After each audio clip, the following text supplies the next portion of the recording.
మిత్రులకు శుభోదయం. ఈరోజు ఆధ్యాత్మిక ముఖ్యాంశం క్రోధాన్ని గెలవగలం.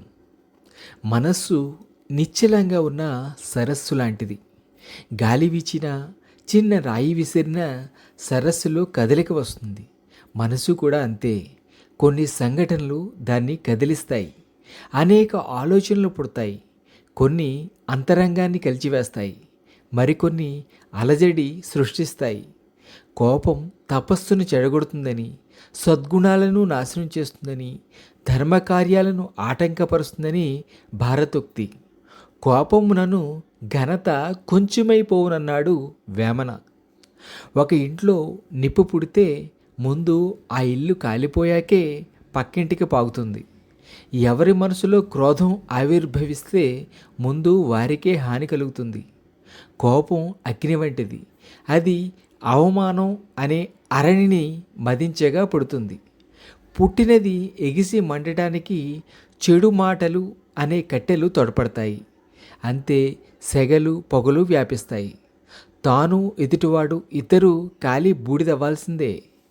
మనిషి కొంచెం ఆలోచన జ్ఞానం ఉన్నవాడైతే తెలివి అనే నీటిని కుండలతో కుమ్మరించి దాన్ని చల్లార్చగలుగుతాడు అంటుంది ఒక శ్లోకం. కోపం వివేకాన్ని కాల్చేస్తుంది. మంచి చెడుల తేడాను తెలియనివ్వదు. ఒళ్ళు తెలియని కోపంలో మనుషులు ఎటువంటి దారుణాలకు పాల్పడుతున్నారో సమాజంలో చూస్తున్నాం. కోపం సహజమైన ఉద్వేగమైన అది బలీయమైనప్పుడు వినాశకర శక్తిగా రూపుదాలుస్తుంది. కొందరికి అది అలంకారం, నాయకత్వ లక్షణంగానూ పరిగణిస్తుంటారు. పిల్లల్ని క్రమశిక్షణలో పెట్టడానికి, కింది ఉద్యోగులతో బాధ్యతాయుతంగా పని చేయించుకోవడానికి తగు మాత్రం కోపం అవసరం కావచ్చు.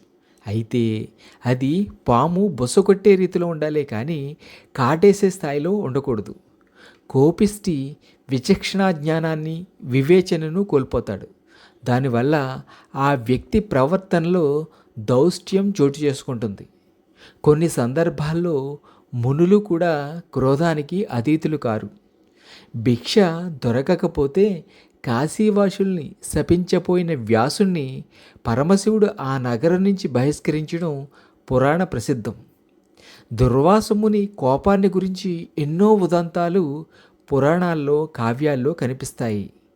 కౌశికుడు అనే ముని తనపై కొంగ రెట్టవేసిందని ఆగ్రహంతో చూస్తే అది కాలి బూడిదైంది.